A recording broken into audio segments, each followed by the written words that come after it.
The ballroom fell into stunned silence the moment a little girl rose from her wheelchair and ran across the marble floor. Every guest froze mid-conversation. Glasses stopped halfway to lips. Somewhere near the orchestra, a violin bow paused mid-note. The girl's mother, one of the wealthiest women in the country, stood frozen in place, unable to breathe, unable to move, watching her daughter run toward a stranger she had never expected to see again. What happened in the following minutes would unravel a secret buried for 7 years. Before we begin, if you believe love and quiet courage can heal what money never could, please take a moment to like this video, leave a comment, share it with someone who believes in second chances, and subscribe to Daily Kindness for more heart-touching stories. And don't forget to tell us in the comments where you're watching from. We'd love to know where our amazing community is joining us from. Victoria Lane had built an empire from nothing. By the age of 35, she controlled one of the largest logistics companies on the continent, her name printed across magazine covers beside words like visionary and unstoppable. But behind the glass walls of her penthouse office, she carried a weight no headline ever mentioned. Her daughter, Sophie, had been paralyzed from the waist down since a car accident 4 years earlier, an accident Victoria still blamed herself for, though she never spoke of it to anyone. Doctors had told her there was little hope of Sophie ever walking again. Victoria had spent millions on specialists, therapies, and experimental treatments across 3 continents, refusing every time someone suggested she simply accept the diagnosis. That evening, Victoria's company was hosting its annual charity gala, an event meant to raise funds for a children's hospital wing. Sophie insisted on attending, seated in her wheelchair beside her mother, watching the glittering room with quiet curiosity rather than joining in. She had grown used to being watched with pity rather than warmth, used to conversations that trailed off awkwardly whenever someone noticed the wheelchair. Across the room, a man in a simple, well-fitted but clearly modest suit stood near the catering staff entrance, checking a clipboard. His name was Marcus Bell, a single father who had been hired that year to oversee security logistics for the gala, a job far beneath what his old life had once offered him, though nobody at the event knew that. Marcus had raised his son Theo alone since his wife passed away, working long hours in a field far removed from what he once trained for, determined never to let his son go without. What none of the guests knew was that 7 years earlier, Marcus had been a leading pediatric neurologist, until a hospital scandal involving a corrupt colleague cost him his license and reputation overnight, a scandal he had taken the blame for rather than expose the truth, in order to protect a young patient's family from public humiliation. He had walked away from medicine entirely, rebuilding his life quietly, telling almost no one about the career he had lost.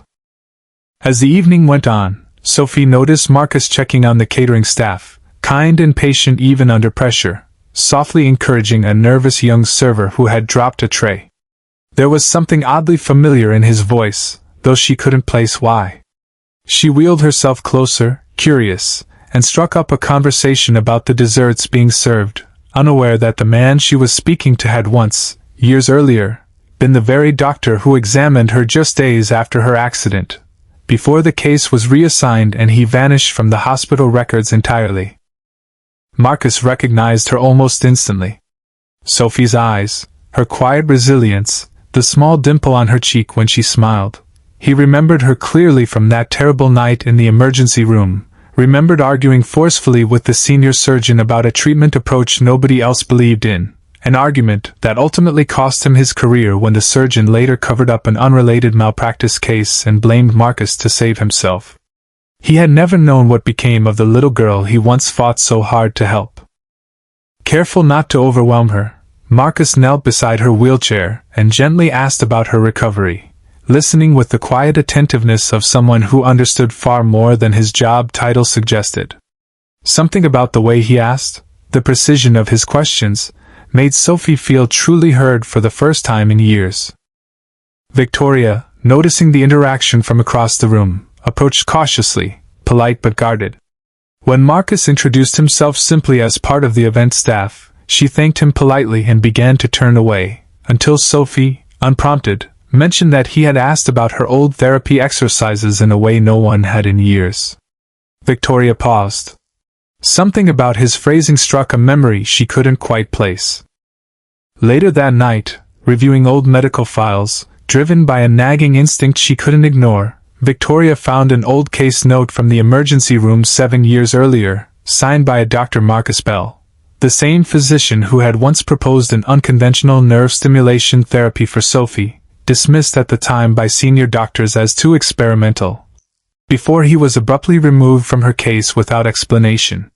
Stunned, Victoria returned to the gala determined to find him, but Marcus had already left for the night, having quietly finished his shift and gone home to relieve his babysitter and check on Theo's homework. Over the following weeks, Victoria reached out, slowly uncovering the truth about the scandal that ended his career, the sacrifice he had made to protect a grieving family rather than clear his own name. She offered to fund a formal investigation to restore his medical license, but Marcus, humble and hesitant, insisted he wanted nothing given to him without merit. Instead, Victoria asked only one thing, that he revisit the therapy he once proposed for Sophie, this time with every resource his old hospital had denied him. Marcus agreed cautiously, warning her clearly that there were no guarantees.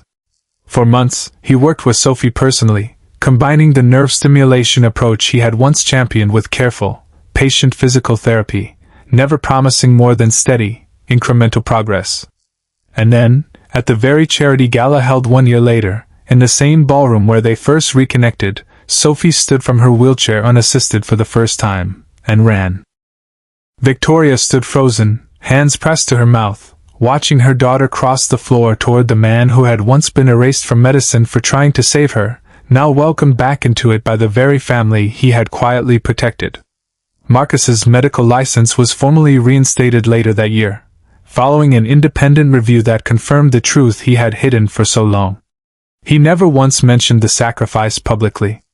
It was Sophie, now able to walk to school beside her friends, who insisted the story finally be told. Sometimes the people who ask for nothing in return are the ones who deserve everything. And sometimes the quietest sacrifices are the ones that end up changing lives no one ever expected to be saved.